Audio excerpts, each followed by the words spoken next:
on this episode of We Bought a Vineyard. We put the call out there and Rob answered our call and he's really saved our bacon. So it's a bit of a panic and we're calling in a few favours here. This is all the pressed grapes and comes out into this lovely cake. Sometimes Dad teases me, he's like, come on, why don't you come back? But I think my heart is settled here.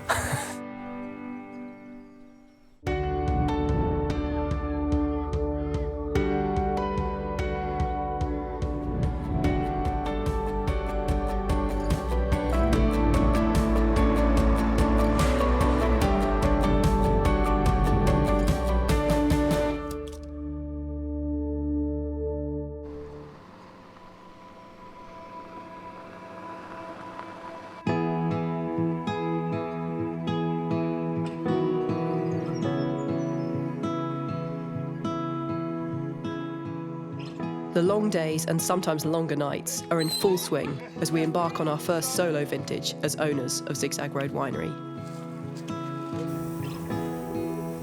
As Henry and I each continue working 2 days a week as cellar hands at Galley Estate, with renowned winemaker Ben Rankin to accelerate our learning, the workload back home is relentless and challenging. Today, the learning curve continues as we press for the first time. What we're doing today is picking our Merlot grapes. So usually you'd leave Merlot on much longer and it would ripen and you make a lovely Merlot wine. What we're doing this year is making a rosé, so we're picking it earlier. It's going to have higher acidity. It's going to have flavours that are good for making a rosé. So the process is we've got a couple of pickers out there at the moment, Amelia and Damien, helping us out picking the Merlot. This morning we've picked a couple of bins so far. We will de-stem the Merlot, so just take the berries off the stem. It will go through this machine, which we call the Monster. That will go into here as whole berries. And then we're going to press, so basically taking the juice away from the skins, because it's the skins that gives the colour and the tannin and some of those phenolics, and we don't want that in a rosé. We want something crisp, something quite dry, something that's lovely and salmon and pink in colour. So we just press immediately rather than fermenting over a couple of weeks. So we're going to this, and then we're pumping to this tank over here. And there it will sit for about 4 or 5 days, and all the sediment and the lees will drop to the bottom. And then we will take the juice, leaving most of the lees behind, and put it into a barrel. And it will keep on fermenting in a barrel, and that will give it texture, and it's an oxidative process, so you're going to have an interaction with oxygen that gives it a really lovely, textured, interesting rosé.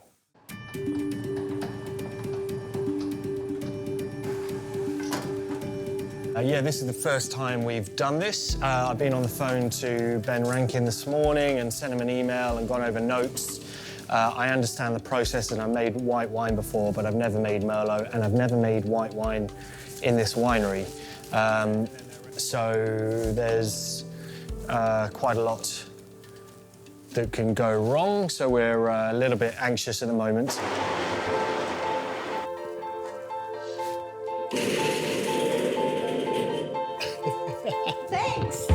Sorry. Fine, that was it.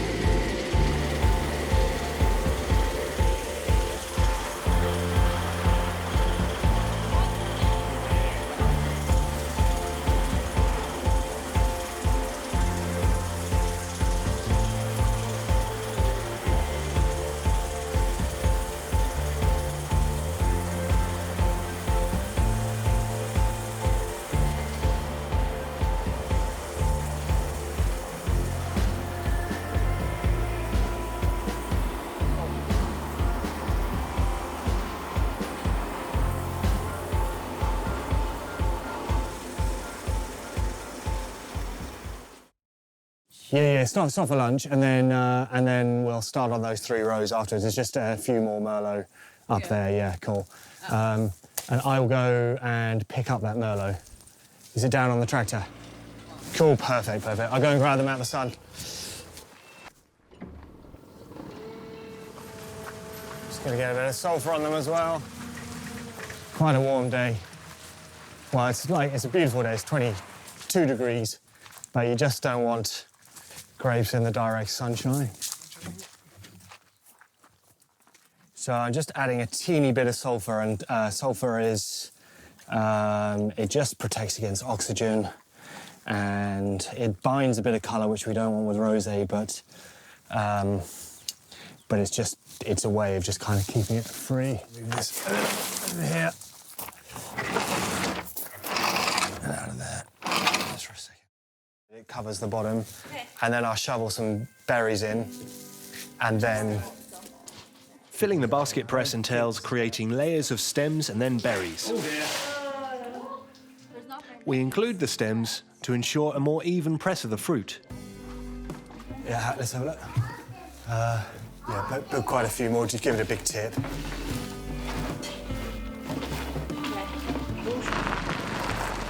But even after adding the grapes resting outside,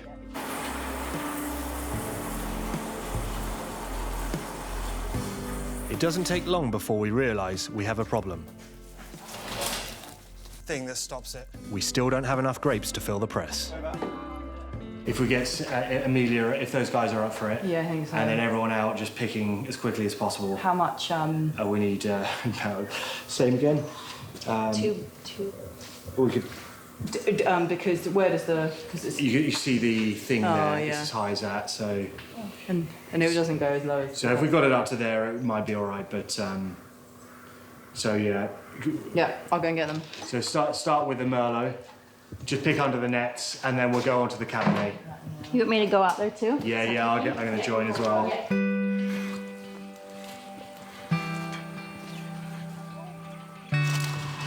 We've kind of finished picking already by now, but when we've filled up the press, because it's been such a cold year, frost, and then a hot year, and then the wet rain and the wind and the hail and everything, our press, which has been kindly lent to us from our neighbour and is bigger than we're used to, is not full enough because our yields are down, and so we need more grapes. So we don't want the destemmed juice that's already sitting in the press to hang around for too long. So it's a bit of a panic, and we're calling in a few favours here. Picking as fast as we can here to fill the press up. It's not the end of the world, but what we need to do is fill up that press so that that press will actually work. Otherwise, it will. We won't get the pressure that we need, and we won't press anything.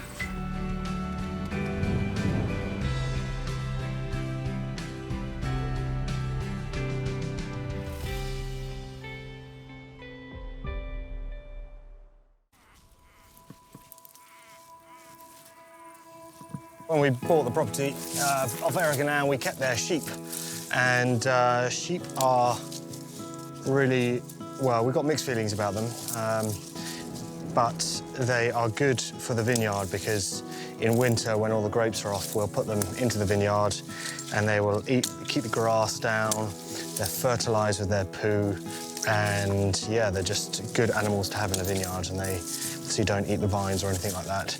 And as you saw with Ben and Sasha in Margaret River, when we went to see them, they were very much about looking holistically at whole of farm and using livestock and animals to manage their vineyard. So that's a big inspiration for us. You know, we're also looking at chooks and guinea fowl and other things that can add nitrogen and other good things into the vineyard and do the job of the tractor so we don't have to get heavy machinery down there.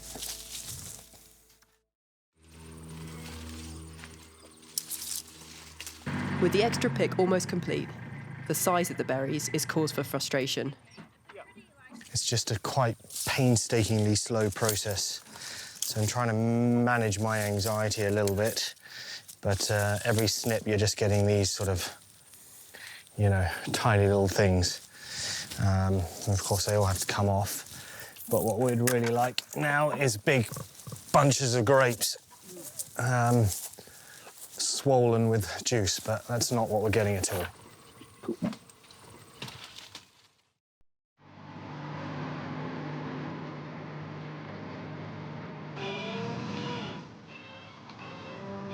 2 hours later, we've just gone out and done a sort of an emergency pick.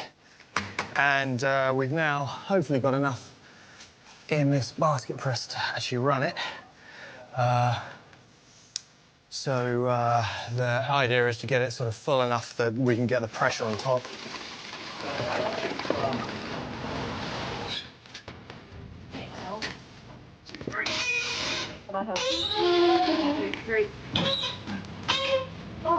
There we go. Yeah,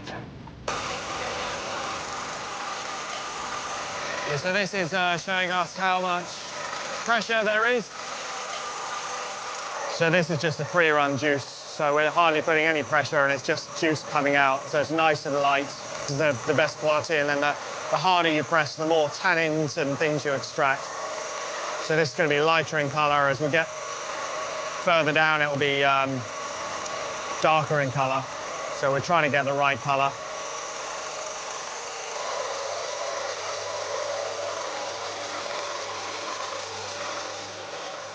I've just taken some of the free-run juice from the press, and I'm just, we're going to do a little analysis on it.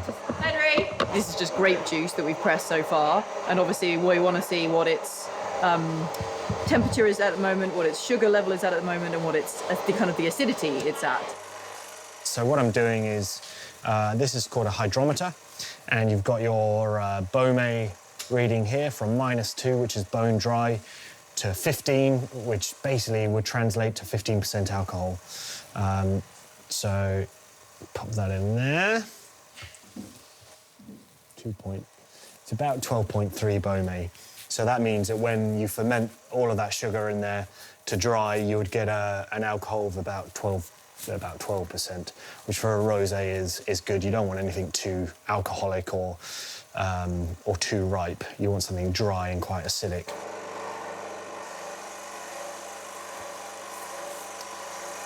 It's a lovely colour, isn't it? So we're just finishing the pressing Merlot and Pinot, and you can see here now we've got this cake of skins that we're pushing down. We're up to about 100 bar, and we'll get up to about 150 bar.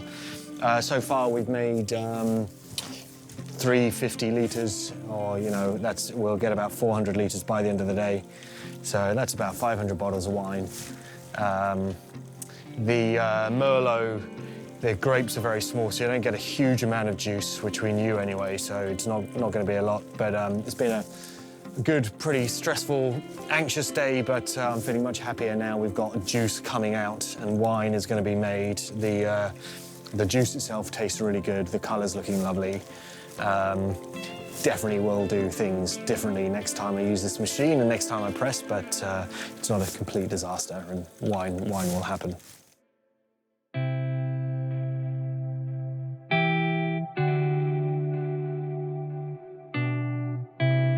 Kind of grew up in really fruit growing. My mum's family, till way back, and still are apple growers and blackcurrant growers, sorry.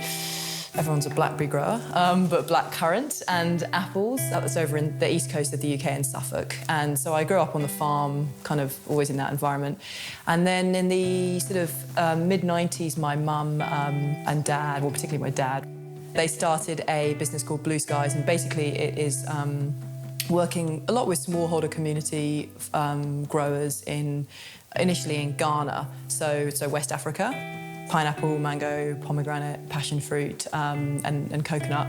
And then now the business is in Senegal, recently Benin, Egypt, South Africa, and Brazil.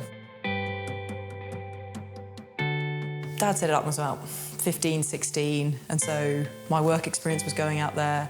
And then when I left uni, usual kind of crisis of what I do, I went out and worked in Ghana for quite a while, and worked mostly on an industrial-sized compost site, and worked with farmers and the agronomy team on setting up an organic farm. So it was conventional chilies, and we were moving it to organic pineapple and passion fruit and stuff like that. The whole model is to put money back into communities in those countries.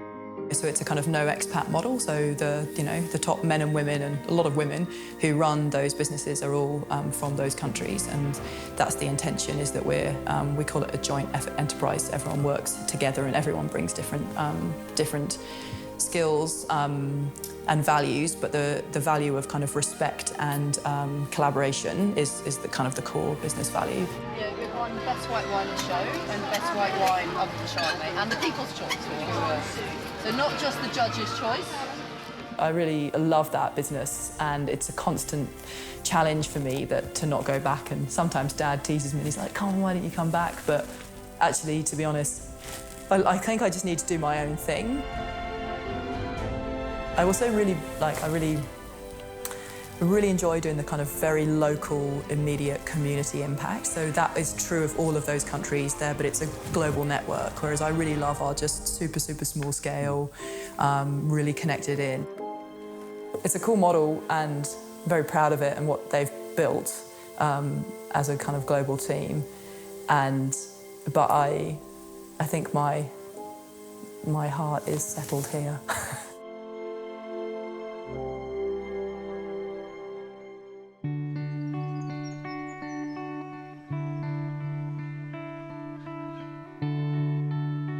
With our supplier of Pinot Grigio grapes unable to get the nets on in time, losing much of the crop we were relying on to the birds. This morning, I'm at Sailors Falls Winery in what is another great example of how the wine community of the Macedon Ranges works together. We put the call out there, and Rob answered our call, and he's very kindly went halves on his vineyard, his Pinot Grigio vineyard. So this morning, me and 6 friends just went and picked half a ton of Pinot Grigio. This will tie us over until next season. We can still sell. If we get a bad crop next year, we're in trouble. But for now, we have enough Pinot Grigio. So he's really saved our bacon, and we really appreciate it as well. It's a dry-grown vineyard. It's Macedon Ranges. They're lovely grapes. They've got plenty of juice in there. They taste good, they've got lovely acid, the readings are all good, so we've got half a ton of decent grapes to get us through the year. Oh, it's light. That's easy to do. Should we just go up? Yes. Something we've been blown away by is just by the people who are up for helping us out, and the community sort of locally, friends and friends of friends just helping us out. This is Rob, who's running a vineyard. He didn't really need to sell us these grapes. I know that he makes and sells wine, and that's where your value add is. If you make wine out of your grapes, you make good money. So he's very kindly sold us off his Pinot Grigio vineyard. So it's just an example of the community stepping up and stepping in and helping out another winery that's in a bit of trouble. But we've had hail. Well, Henry, I think, contacted me, if I remember correctly, some time back. And then we started talking about community and, cooperation in the industry, because when we first started here, I don't think we got the cooperation we deserved from some of them. I thought we were given the cold shoulder a bit and thought to be amateurs and whatever. So we got talking about that, and he seemed a good spirit. It's a big challenge, and and it's a big learning curve too, and you'll take a couple of seasons to sort it all out.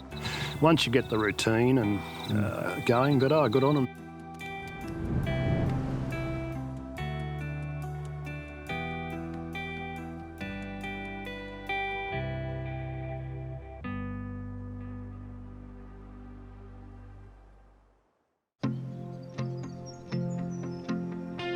With the Pinot Grigio grapes in from Sailors Falls, it's time to de-stem the fruit before getting it into the press, which should get us around 350 litres of juice.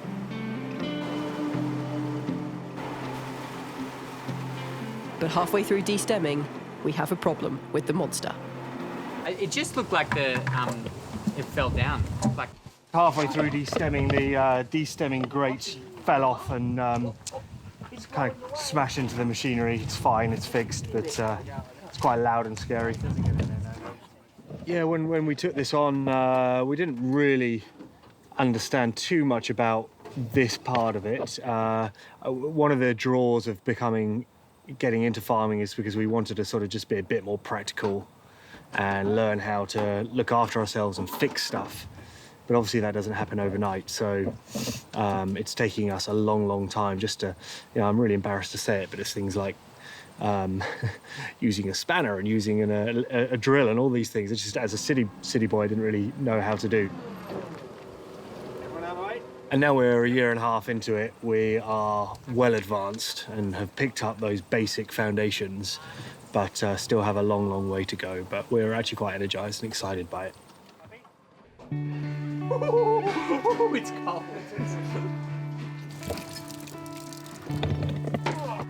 I met these guys through just tasting their wine, and I came out here and I helped out, did some volunteering. So I saw working here as being a really good opportunity to learn some more about what they're doing here, and it's a nice way to sort of learn from their mistakes and all of those sorts of things.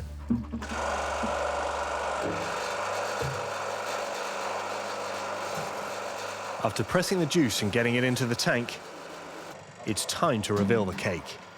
This is all the pressed grapes and comes out into this lovely cake. And we're going to put this into compost. So over spring, we'll build it with all our cuttings and our grass and everything and make a compost out of it. But we've been pressing this for about 3 hours. It was about up to here, and the press just slowly pressed out the juice. We tried not to over-extract too much. Yeah, so this will go into compost, and then we're going to start on the Pinot Noir, which is going to be another 4 hours, I reckon. So that's quite a long night. A little bit. It could have been bad. Jeez. To be entirely honest, I was flung in at the deep end, trying to work with teams to manage farms in Ghana and in Egypt from quite a young age. So it definitely gave me a confidence that you don't need to be the expert that was born into it, that grows up doing it. It's okay to be a newcomer, just as long as you keep your heart and mind open and you're willing to receive guidance from others, because there are people that are experts. And so in no job that I've ever done, I've been an expert. I've always been the project manager or someone that works with people to do a project. I've always been quite comfortable with being put in the deep end. That's probably Dad's fault for bringing us up as kind of, a fly by the seat of your pants entrepreneur. Never made any money. Eventually getting there. So. Next time on the final episode of We Bought a Vineyard. It already has a little bit of a reductive character, so I think we can disgorge now. Awesome, that's great. It's really delicious. It's so nice. This is the first time we've used cork, so we're learning about the whole world of cork. Today we're going to walk across the vineyard and collect some soil samples, including the spot for the new market garden. Starting off with a Pinot 2019. Old French oak this was in. No, it's really elegant. Lovely, easy drinking, juicy, crunchy, lovely. Yeah.